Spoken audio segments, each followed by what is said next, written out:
what would be the difference between the milk and the milk products? We will see. Dairy products are generally defined as food products, so that are been produced from milk. And what is the difference between the milk product? Milk products include food items like yogurt, cheese and butter. Now, do these products perish quickly like milk? No. As the milk is used for 1 or 2 days, it is been stored. So, butter, cheese, milk powder, so these are preserved, so they can live for long time. So, we have finished this question answers based on this figure 10.1 human occupations. Now, next is the explanation. Now, all the above pictures are related to rearing of domestic animals, obtaining like milk from them, then selling milk, processing milk at milk processing centers. You can see in this picture, students, making ghee, butter, cheese, shrikhand, paneer, milk powder, etc. from milk, selling them in the market, etc. This work is carried out at different levels. Man undertakes all these activities to satisfy his own needs. So we classify this activity on the basis of their nature and the product they yield. Now look at the picture again and answer the following questions. So now we will again do some question answers here. Now first question is, which of this activity is undertaken to obtain a product from nature? So what is that activity? In picture A of your textbook, that is animal husbandry. Which product is obtained through it? So what we get from that, students? Picture B, that is milk. How long does this product last? Obviously 1 or 2 days.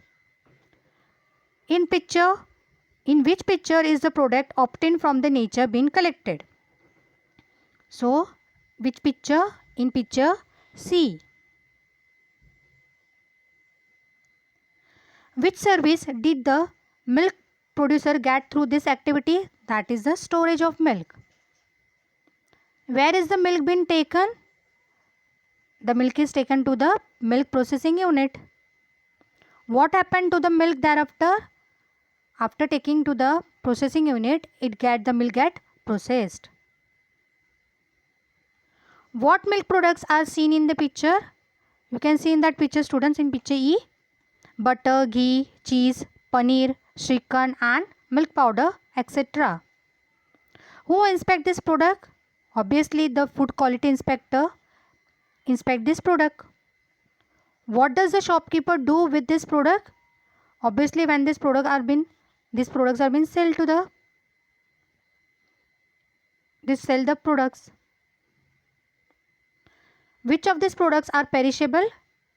Butter, shrikhand, paneer, etc. are the perishable products. Which of these products are non-perishable? Like ghee, cheese, milk powder, etc. Perishable means what, student? Destroyed. Means it get quickly destroyed. That is the meaning of perish. Will the price and weight of this product be the same as that of milk? Not the same. It differs upon the products. Okay. So we have finished this second activity also of this question answer. We carry out many activities to fulfill our needs.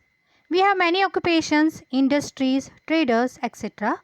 Some of these activities are directly dependent on the nature. It means that the product obtained in this activity are obtained directly from nature. Cow and buffalo are animals. We domesticate them. Therefore, this occupation directly depends on nature. So, this is which occupation? Primary occupation, which depends directly on the nature. Such occupations which are dependent on nature are called primary occupation. Example, animal husbandry, fishing, etc. Some products obtained in primary occupations are used directly, while others are after making some changes in them. Now you can see in picture E, students. In this picture, the milk has been processed and made into different products. So from milk, different products are being made like cheese, butter, ghee. Srikhand. Okay. So these products are more durable. Their quality is enhanced too, and therefore their price is also high. For example, Srikhand, butter, cheese and milk products are processed from milk. This processing is an industrial activity. Industries are based on raw materials.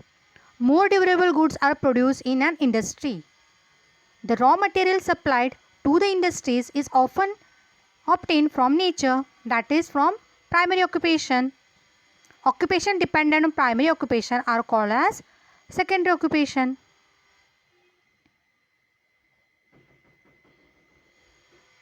Now look at the picture C, D and F in your textbook, students.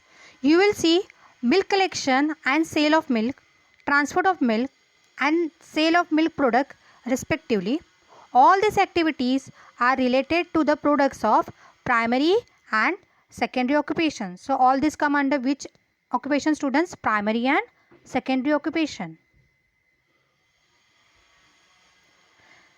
Many a times these occupations provide complementary service to the other two occupations. Now which are these two occupations we will see. Such occupations are called tertiary occupation. These occupations are complementary to all the occupations. These occupations are called as service occupations. We have seen the tertiary occupation like transportation, banking, all the professionals come under like doctors, lawyers, teachers, all these come under the tertiary occupation. This includes transport of goods, loading and unloading of goods and sale of goods, etc. Now look at the picture E, students, in your textbook. Here you can see a person testing the prepared milk product. This person is testing the quality of the product. To do this, the person must have some special skills. Obviously, not any other person can do this. It needs a special skill. This is also a type of service, but this service is not an ordinary one. It requires special expertise and therefore such services are called as quaternary occupation. Not all the services are directly related to primary or secondary occupation. For example, those of a driver, knife grinder, policeman, the postal service, etc.